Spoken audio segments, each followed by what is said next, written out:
Jésus dit en Jean 15 « Je suis le cep ou la vigne et vous êtes les sarments ». Ce texte si beau et bien connu nous donne quelques enseignements fondamentaux, mais aussi pose des questions et même soulève de graves problèmes. Le principal enseignement, c'est que d'abord, Dieu attend de nous que nous portions des fruits. C'est tout simple, mais c'est, je crois, la clé même de toute la vie et de tout le sens de notre vie. Les fruits, c'est ce que l'on donne aux autres et qui ne sert pas à soi. Et toute la vie, c'est de donner.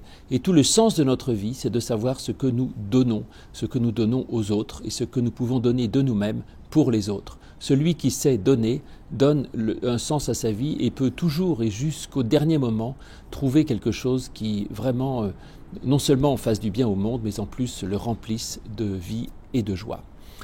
Le deuxième enseignement un peu moins évident, c'est que Dieu a besoin de nous. En effet, le cep lui-même, sans les sarments, ne produit pas de fruits.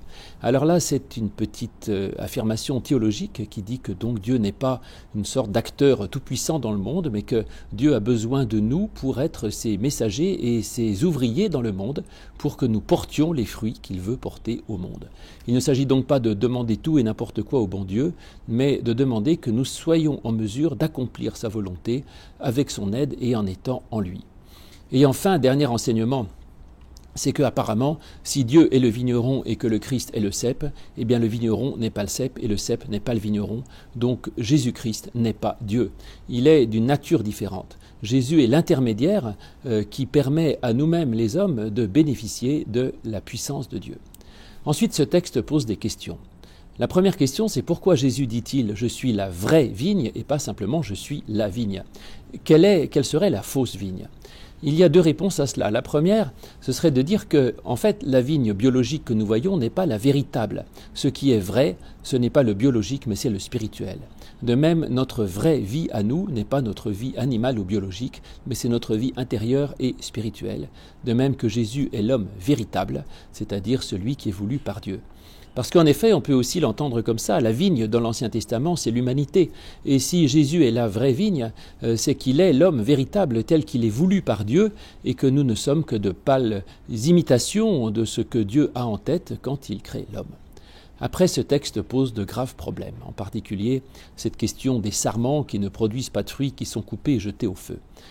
Cela ne correspond pas tout à fait à l'image d'un Dieu de grâce que nous croyons lire dans, en particulier, l'évangile de Jean.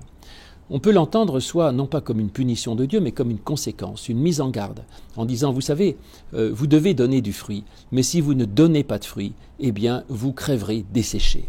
Parce qu'il y a une conséquence de nos actes. Et même si Dieu nous aime et nous accueille et nous pardonne, cela n'empêche pas qu'il y ait différentes manières de vivre qui ne sont pas indifférentes. Ensuite, cela veut dire qu'il y a en nous aussi probablement du bon et du mauvais. Il y a en nous des bons sarments et des mauvais sarments. Personne n'est tout bon ou tout mauvais.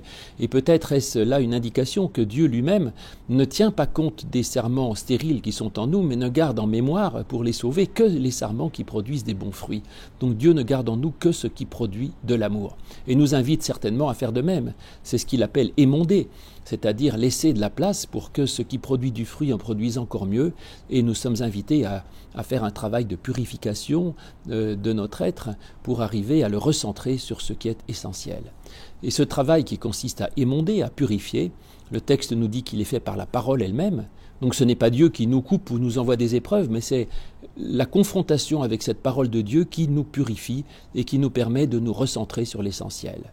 Et finalement, tout cela, nous pouvons le faire si nous sommes en Christ, ce qui peut s'entendre soit spirituellement, c'est-à-dire d'être unis dans le sentiment de l'amour et de la présence du Christ, soit intellectuellement, de fonder sa vie sur le message du Christ qu'est l'Évangile. Et ainsi, nous pourrons apprendre à aimer comme nous sommes aimés.